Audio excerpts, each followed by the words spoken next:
ఎప్పుడైనా ఇలా వెరైటీగా ఈ పిండితో ట్రై చేశారా? చాలా టేస్టీగా, చాలా మెత్తగా ఉంటాయి. నార్మల్ ఇడ్లీలు కూడా వదిలేస్తారు. హలో ఫ్రెండ్స్, నమస్తే. ఈ వీడియో మీకు నచ్చినట్లయితే లైక్ చేసి, షేర్ చేసి, రెడ్ కలర్ను సబ్స్క్రైబ్ బటన్ పక్కనున్న గంట ప్రెస్ చేస్తే ఆల్ అని సెలెక్ట్ చేసి చాలు. ఇలా రకరకాలనే వీడియోస్ మీ ముందుకు వచ్చేస్తాయి. స్టార్ట్ చేద్దామా? ఫస్ట్ సజ్జ రవ్వని రెడీ చేసి ఉంచుకోవాలి. ఇది ఆన్లైన్లో, మార్కెట్లో ఎక్కడైనా దొరుకుతాయి. ఈ సజ్జ రవ్వ ఇంగ్లీష్లో బాజ్రా రవ్వ అని కూడా అంటారు. దీన్ని మిక్సీలో గ్రైండ్ చేసేసుకొని ఇలా పౌడర్లో రెడీ చేసి ఉంచుకోవాలి ఒక బౌల్లో. నెక్స్ట్ కొంచెం వాటర్ యాడ్ చేసి కొంచెం బాగా కలిపేసుకోవాలి.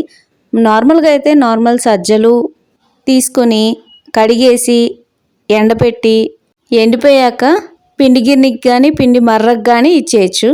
అక్కడ ఆడిచ్చేసుకున్నాక ఇంటికి వచ్చాక జల్లించేసుకోవాలి. అది జల్లించుకున్నప్పుడు 2 వస్తాయి కదా, రవ్వ ఒకటి పిండి ఒకటి. ఆ పిండిని ఇలా యూజ్ చేయాలి. ఇలా అంటే చాలా పెద్ద ప్రాసెస్ అవుతుంది. ఇన్స్టెంట్గా ఇడ్లీలు అంటే మనకు అవ్వదు. సో అందుకే నేను ఈ ప్రాసెస్ని ఫాలో అయ్యా. మీరు కూడా యూజ్ చేయొచ్చు. ఇది చాలా టేస్టీగా మెత్తగా ఉంటాయి. ఇలా బాగా కలిపేసుకున్నాక ఎక్కడ కూడా ఉండలు ఉండకూడదు. అలా బాగా కలిపేసుకున్న తర్వాత ఇడ్లీ పిండి యాడ్ చేసేసుకోవాలి. నార్మల్ మనం ఇడ్లీలు పిండి వేసుకుంటాం కదా, రవ్వ నూనె పిండి కలిపేసింది ఆ మిశ్రమం ఇందులో యాడ్ చేసుకోవాలి. ఒకవేళ అది లేదు అన్నా కూడా ఇడ్లీలు వస్తాయి. కాకపోతే ఇది యాడ్ చేస్తే ఇడ్లీ ఫ్లేవర్ ఎక్కువగా కనిపిస్తుంది. ఒకవేళ ఈ ఇడ్లీ పిండి కూడా యాడ్ చేయలేము అనుకుంటే అంతకన్నా ఈజీగా సింపుల్గా చెప్తాను. మినపప్పు జస్ట్ నానబెట్టేసుకున్న తర్వాత పేస్ట్ లాగా, అంటే ఇప్పుడు మనం మినప్పిండి ఎలా వేస్తాం అలా గ్రైండ్ చేసుకొని ఇందులో యాడ్ చేసేసుకొని బాగా కలిపేసుకోవాలి. ఎక్కడా కూడా ఉండలు ఉండకూడదు.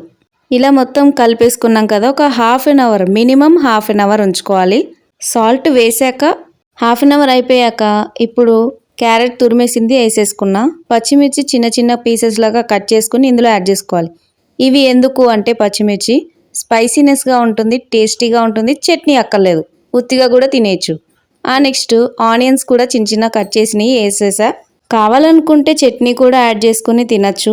నెక్స్ట్ ఇడ్లీ పాత్ర రెడీ చేసేసుకోవాలి. దాని మీద ఆయిల్ అప్లై చేసేసుకోవాలి. ఆయిల్ ఎందుకు అప్లై చేస్తామంటే ఇడ్లీ అంటకుండా ఉంటుంది, ఈజీగా వచ్చేస్తాయి. సేమ్ ఇడ్లీ ఎలా చేసుకుంటామో సేమ్ అట్లానే ప్రాసెస్ ఉంటుంది.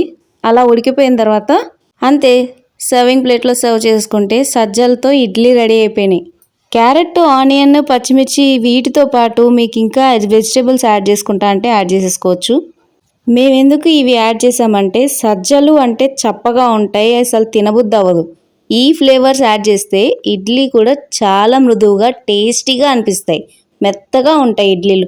ఇక నార్మల్ ఇడ్లీయా సజ్జలతో ఇడ్లీయా డిఫరెన్సే చెప్పలేరు. అలా ఉంటాయి టేస్టీగా, మృదువుగా, సాఫ్ట్గా. ఇంట్లో వాళ్ళకి కానీ ఎవరికైనా రిలేటివ్స్కి కానీ ఇలా వచ్చినప్పుడు బ్రేక్ఫాస్ట్ ఇలా సర్వ్ చేసి పెడితే ఇది నార్మల్ ఇడ్లీయా లేదంటే ఏమి ఇడ్లీ ఇది ఇంత టేస్టీగా ఉంది అని అంటారు. ఖచ్చితంగా కాంప్లిమెంట్స్ వస్తాయి.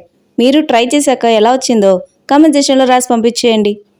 దీని కాంబినేషన్గా టేస్టీగా ఇంకా కావాలి అనుకుంటే సైడ్ డిష్గా పల్లీ చట్నీ కానీ, అల్లం చట్నీ కానీ, ఉల్లికారం కానీ ఈ 3 కాంబినేషన్లో తింటే టేస్ట్ అదిరిపోద్ది. సరే మరి ఇంకో రెసిపీతో మళ్ళీ కలుద్దామా? Until then, stay tuned to my channel. Thank you. Bye bye.